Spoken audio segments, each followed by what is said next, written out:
Les potentialités, elles sont partout. Elles sont autour de nous, elles sont en nous. Mais leur principale caractéristique, avant qu'elles surgissent, c'est d'être invisibles.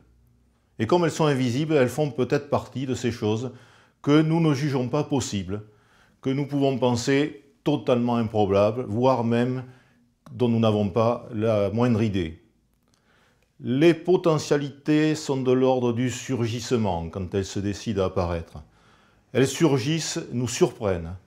Et là, il va se jouer autre chose. Est-ce que nous allons accepter de les accueillir ou est-ce que nous allons les négliger, ne pas les voir, considérer que ce sont des phénomènes marginaux qui n'ont pas à être encouragés, voire même qui pourraient être nuisibles.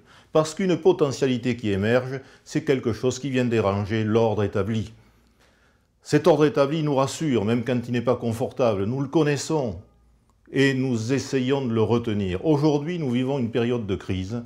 Et cette période de crise, nous n'en ferons quelque chose de bien pour nous-mêmes et pour les autres êtres humains et pour nos organisations qu'à condition de l'accepter comme une métamorphose qui se produira si nous savons en cueillir toutes les opportunités.